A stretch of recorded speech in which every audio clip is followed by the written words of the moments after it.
Hello friends, good morning and welcome back to my channel.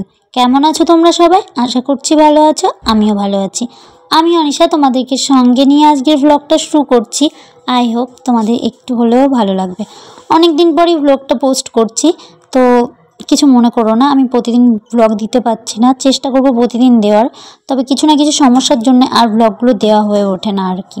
Video করি কিন্তু blog edit করে আর দিতে পারছি না, সেইভাবে মনোযোগ দিচ্ছি না, হয়তো তার জন্যেই হয়তো দিতে পারছি না। হয়তো মন দিয়ে একটা কাজ করলে সেই কাজটায় সফলতা পাওয়া যায়, তবে আমি মনও দিচ্ছি না আর তোমার কোনো খাটনিও করছি না, তাই হয়তো সফলতা পেতেও আমার একটু লেট হবে। তো দেখা যাক, আমার সফলতা পাওয়া মেন টার্গেট না, আমার হচ্ছে ভালো লাগে তাই করি। আর আমি মনে করি আমি সফলতা পাবো বলে আমার মনে হয় না, কারণ আমি এতটাই লেজি যে কোনো কাজেই সেইভাবে কাজ করি না আর কি।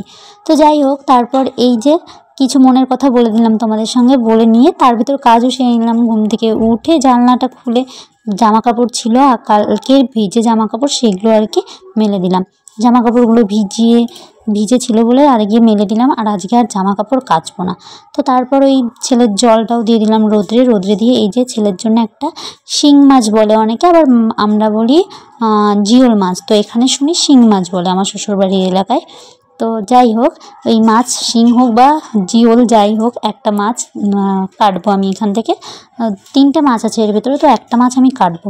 তিনটে মাছ পুরোটা দেখা যাচ্ছিল না, আমি ভাবছিলাম হয়তো ভিডিওয় পুরোটা দেখা যাচ্ছে, কিন্তু আমি কাটতে গিয়ে না খুব ভয় পাচ্ছিলাম, কারণ এই মাছে কাটা দেয়, মানে কাটা ফুটিয়ে দেয় হাতে।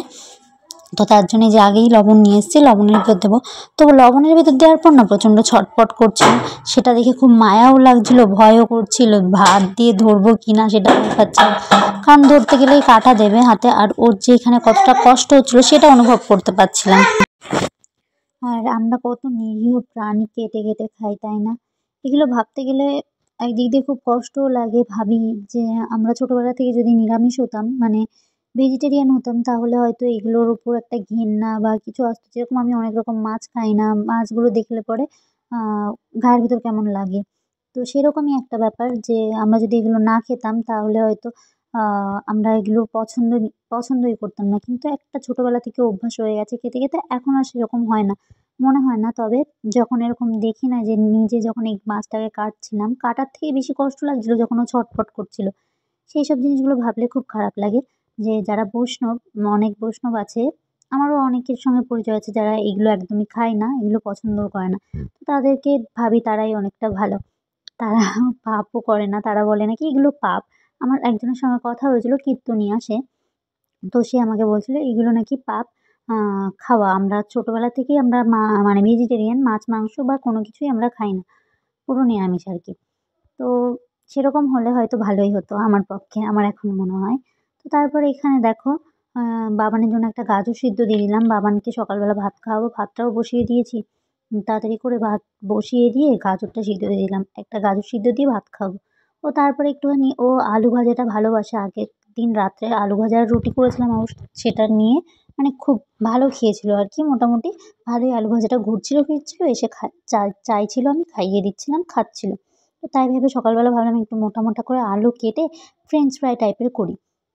তো তার জন্যে এই যে আলুগুলো ছুলে এক, এক করে আলুগুলো ছুলে নিয়ে ভালো করে কেটে নেব। আর দেখবে তোমার বাচ্চার যে জিনিসটা পছন্দ সেই জিনিসটা মনে হয় কি বেশি করে করি। যদি একটু খাই সে জিনিসটা, মানে যেরকম আমার বাচ্চা মানে আমার ছেলে কোনো কিছুই খেতে চায় না। কোনো জিনিস যদি একটু ভালো খায় ভাবি এটা দিয়ে এটাই করি, এটা যদি একটু তো খাচ্ছে, এটা যদি দিয়ে একটু ভাত খায়। কিন্তু কি কপাল বলো, আজকে এই আলুগুলো ও খাবে বলে ভাজা করলাম, কিন্তু ও না খায়নি। ও ২-১ টা নিল, কোনো রকম আর কি নিয়েছে, নিয়ে খুব একটা খায়নি। তারপর এখানে লবণ, হলুদ আর একটুখানি কর্নফ্লাওয়ার দিয়ে ভালো করে মাখিয়ে নিচ্ছি। ভাবলাম কর্নফ্লাওয়ার দিয়ে একটু শক্ত, শক্ত টাইপের হবে, কিন্তু যেরকম ভেবেছিলাম সেরকম মোটেই হয়নি। তো তার জন্য এখানে ছোট্ট কড়াই নিয়ে নিয়েছি, মানে ম্যাক্সিমাম টাইম এতে যেটা ভাজাভুজি করলে এটাতেই করে থাকি, হালকা ফুলকা ভাজাভুজি করলে। তো তারপরে এখানে একটু সাদা তেল নিয়েছিলাম, সাদা তেল নিয়ে এসে একটু বেশি করেই তেল দিয়ে দিয়েছি। বেশি করে তেল দিয়ে ভাজা করব একটু বেশি, বেশি, মানে কড়া, কড়া করে ভাজা করব সেটা ভেবেছিলাম, কিন্তু হয়নি। সেই আমার লেগেই গেছে কড়াইয়ের সঙ্গে, আর আলুগুলো কেটেও গেছিলো। সেরকম আর কি কড়া, কড়া ভাজা হয়নি। তো যাই হোক, এখানে ভাজা করছি আর এই পাশে ভাতটাও উতরে গেছে। ভাতের হাঁড়িটা এই পাশে ছিল, ওই পাশে বসিয়ে দিলাম। যেহেতু ভাজা করব। আর সকালবেলা না আমারও খাওয়া হচ্ছে না, আমার শরীরটা একটু খারাপ। তো শরীরটা খারাপ বলে আরও ভাবছি তাড়াতাড়ি ভাতটা বসাচ্ছি কিছুদিন, যে তাড়াতাড়ি করে খেয়ে নেব, খেয়ে আমার ওষুধ খেতে হবে, তো তার জন্য।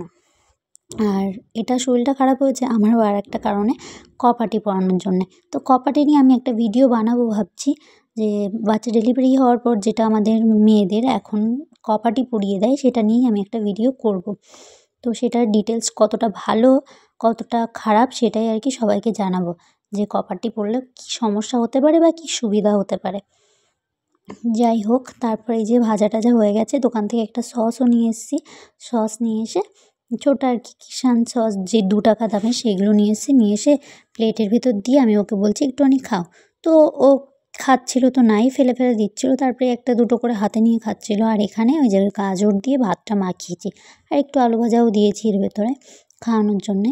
কিন্তু খাওয়াতে গেলে তো যত সমস্যা, এই যে হাতে করে তুলে একটু খাচ্ছিল। তারপর এই যে রোদ্রে বসেছি ছাদের উপরে, কিছুদিন এখন রোদ্রেই বসি। শীত পড়ে গেছে যেহেতু, একদম কনকনে শীত পড়েছে, তার জন্য এখন রোদ্রেই বসি। আমারও ঠান্ডা লাগছিলো, সোয়েটারটা খুলে ফেলেছি। এদিকে ছেলেরও ঠান্ডা লাগছে, ভেতরে ইনার পরানো রয়েছে, ভেতরে আবার একটা ফুল হাতা গেঞ্জিও আছে, তার উপরে ইনার আর এই সোয়েটারটা পরিয়ে দিয়েছিলাম, কারণ রাত্রে তো প্রচণ্ড পরিমাণে ঠান্ডা পড়ে, তো তার জন্যেই আর কি এত কিছু পরাতে হয়।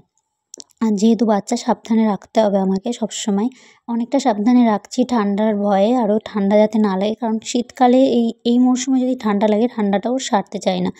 এই ওর 2 বছর হচ্ছে ও শীত পাবে হওয়ার পর, মানে ফার্স্ট আগের বছর পেয়েছে আর এই বছরটা শীত পাবে। তো আগের বছর ওর ঠান্ডাটা পুরোপুরিভাবে লেগেছিলো, পুরো শীতটাই ও ঠান্ডায় কষ্ট পেয়েছে, মানে সর্দি আর কি, সর্দিটা ছিল ওর ভেতরে। তো এবার চাইছি যাতে না লাগে, কিন্তু বোধহয় লেগে যাবে, কারণ ও যা রাত্রে ছটাফটা করে, মানে দুষ্টুমি করে, দোকানে যাওয়ার জন্য বায়না করে ওর বাবার কাছে যাওয়ার জন্যে, মনে হচ্ছে ঠান্ডাটা লেগেই যাবে।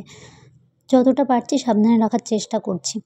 তারপরে সোয়েটারটা খুলে ওকে খাইয়েও দিলাম, খাইয়ে দিয়ে নিয়ে তারপর আমি এই যে ভাত নিয়ে এসেছি। আমাকে যেহেতু ওষুধ খেতে হবে, তাই আমি আগে ভাতটা খেয়ে নিচ্ছি, বাবানের পাপাকে না দিয়ে। ভাত দিয়ে তোমার ভাত দিয়ে আলু ভাজাটা দিয়ে ভাত খেয়ে নিয়েছি। ভাত খেয়ে নিয়ে তারপরে এখানে এই যে সবজিও বসিয়ে দিয়েছি। আজকে আছে বিয়েবাড়ি, মানে আমার একটা দেওরের বিয়ে, যেই দেওরের একটা রেজিস্ট্রি ম্যারেজের ভিডিও আমি করেছিলাম ব্লগে, তো সেই দেওরেরই বিয়ে আর কি, সেই বিয়েতে যাব, তার জন্য আর কি আজকে আর বেশি কিছু করব না। এই একটা জিওল মাছ দিয়ে বা কুমড়োর তরকারি দিয়ে বাবানের জন্য জিওল মাছটা করবো আর কি, কুমড়োর তরকারি করেছি। আর এই যে পোড়ং দিয়ে দিলাম, একটুখানি জিরে আর কাঁচা লঙ্কা দিয়ে ভেজে নিয়ে পোড়ং দিয়ে দিলাম। আর আমার তো তরকারিতে দেওয়ার নিয়মই ভাজা জিরে গুঁড়ো করে, তো ভাজা জিরেটাও গুঁড়ো করে দিয়েছি, আর দেখালাম না সেটা আর। এদিকে দুধ এসেছিলো, দুধটাও নিয়ে নিয়েছি, দুধটা নিয়ে দুধটা বসিয়ে দিয়েছি। তারপরে এখানে একটু করব বাঁধাকপির ঘন্ট। বাঁধাকপির ঘন্টটা আমার কোনোবারই ভালো মতন হয় না, চেষ্টা করি ভালো মতন করার, কিন্তু মায়ের মতন আর হচ্ছে না, জানি না কেন, মায়ের মতন কি ভালোই হচ্ছে না, জানি না কেন। তো ফোন দেখে ট্রাই করলাম, ফোনের মতন করেই সব কিছু করলাম, মোটামুটি ভালোই হয়েছিলো। বাবানের পাপাও খুব ভালো বলেছিল, কিন্তু মায়ের হাতের স্বাদটা আমি আর পাইনি। আমার কাছেও ভালো হয়েছিল, কিন্তু মায়ের হাতের স্বাদটা পেলাম না, কারণ সব রান্নায় মায়ের হাতের স্বাদটাই মনে হয় খুঁজি, মা হোক বা দিদা হোক। আমার দিদার মায়ের থেকে আমার দিদার হাতের রান্নাটা আমার কাছে বেশি ভালো লাগে, সেই স্বাদটা আর পাই না আমি কোনো রান্নায়, নিজের হাতের রান্নায় বিশেষ করে। তো তারপর এই যে মটরশুঁটি, টমেটো সব কিছু দিয়ে দিলাম, এইগুলো দিয়ে দেখি ভালো বানাই। এইভাবে আমার দিদাও ভালো রান্না করে, মাও রান্না করে মটরশুঁটি আলু টালু দিয়ে, তো সেইভাবে আমি চেষ্টা করলাম। তারপরে এই যে পাতাকপি একটু সিদ্ধ করে নিয়েছিলাম, ফোনে দেখিয়েছিলাম, ইউটিউবে দেখেছিলাম যে পাতাকপি সিদ্ধ করে নিয়েছে, তো সেটাই সিদ্ধ করে নিয়ে সেইভাবে দিলাম। দিয়ে তারপর ওকে নিয়ে চুল কাটাতে যাবো, চুলটা অনেকটাই বড় হয়েছে, চুলটা কাটানো হচ্ছে না। আর যেহেতু বিয়েবাড়িতে যাবো, ওকে নিয়ে তো যেতেই হবে, ওকে থুয়ে আর কোথায় যাই বলো, ওই তো সব, ওকে ছাড়া আর কি যাওয়া যায় কোথাও। আগের বছর তাও 2-3টে বিয়ে ছিল শীতে, সেখানে গেছি, ওকে ছাড়াই গেছি। ও কিন্তু একদমই ছোটো ছিল, ওকে রেখে ঘুমিয়ে পড়তো, রেখে ওর ঠাম্মি দাদুর কাছে চলে গেছি। কিন্তু এবছর আর সম্ভব না, কারণ বড় হয়ে গেছে, আর আমি বড় হলেও ও যদি ছোটোও থাকতো এবছর আমি নিয়েই যেতাম, কারণ আমার কেমন যেন একা একা লাগে, ফাঁকা ফাঁকা লাগে, কোথাও যদি ওকে ছাড়া যায় আমার ঠিক ভালো লাগে না। দেখি তারপরে এই যে চুল কাটাতে চলে যাচ্ছি, বাবানের পাপা বাবানকে নিয়ে নিয়েছে বাইকে, আমাকে বলছে আসো। আর যে কি যুদ্ধ শুরু করবে চুল কাটতে গিয়ে ভগবানই জানে, এটাই ভাবছি কী করবে কি জানি। তো যেটা ভেবেছিলাম সেটার থেকেও বেশি ভয়ানক তাণ্ডব করেছে ও। তো তারপর এদিকে ভাবলাম একটু চলো সুব্রতদের বাড়িতে ঘুরে যাই, মানে আমাদের যেই দেওরের বিয়ে সেই দেওরদের বাড়িতেই ঘুরে যাই। তো এসেছিলাম, এসে দেখলাম যে আলমারি এই বাড়িতে পাঠিয়ে দিয়েছে। তো কাকু বললো ওদের বাড়িতে নাকি জায়গা নেই, প্যান্ডেল করেছে অনেকটা, তো তার জন্য জায়গা নেই বলে এই বাড়িতে পাঠিয়ে দিয়েছে। আমি জিজ্ঞাসা করছিলাম এই বাড়িতে কেন আলমারি, তো তাই সেটা বললো। তারপরে এই যে ও তো সকাল থেকে না খেয়ে ভোরবেলা ওই দই খই খেয়েছে, যেটাকে নান্নিমুখ বলে, আবার অনেকে অধিবাসও বলে। আমাদের ভিতরে ম্যাক্সিমাম অধিবাসী বলে, কিন্তু এখানে শুনলাম নান্নিমুখ বলে। তো যাই হোক, ওটা করার পর এই যে ওরা দুজন কথা বলছে, দুই বন্ধু, আর তারপর আমাদেরকে নিয়ে এই যে বেরিয়ে আসলো। বেরিয়ে এসে এই যে আমরা দোকানে বসে, মানে চুল কাটার দোকানে চলে এসেছে। একজন একটা কুকুরের বাচ্চা, এই কুকুরের বাচ্চাটা কে যেন নিয়ে এসছে। তো উনি না এই কুকুরের বাচ্চাটাকে কামড়াতে দোকানওয়ালা চুল কাটিতে, তো সে হচ্ছে তোমার কুকুরের বাচ্চাটাকে এখানে রেখে দিয়েছে যাতে কুকুর না কামড়ায়। তারপরে এখানে আমার বাবা চুল কাটাবো, চুল কাটাতে তো চাইছিল না, খুব কান্নাকাটি করছিল।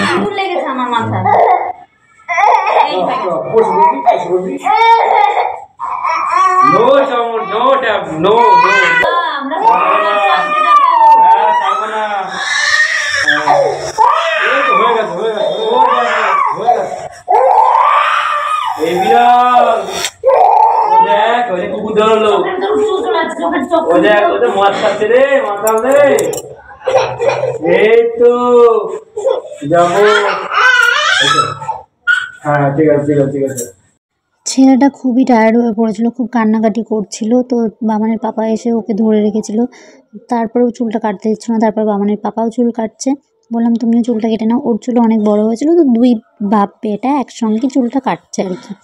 তারপর এখানে বাড়ি এসে আরও সমস্ত কাজবাজ সেরে ছেলেকে স্নান টান করে খাইয়ে টাইয়ে নিয়ে ছেলে ঘুমোচ্ছে। আমি স্নান সেরে নিয়েছি, স্নান সারতে আজকে একটু লেটই হয়ে গেছে, কারণ আমরা গেছিলাম 12:30টার সময়, আর বাড়িতে এসেছি তোমার হচ্ছে 2:30টার সময়।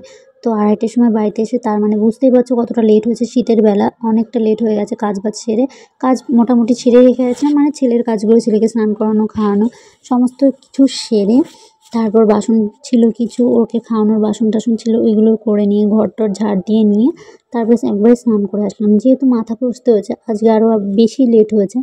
তারপর এসে এই যে একটু নেল পলিশ পরছি।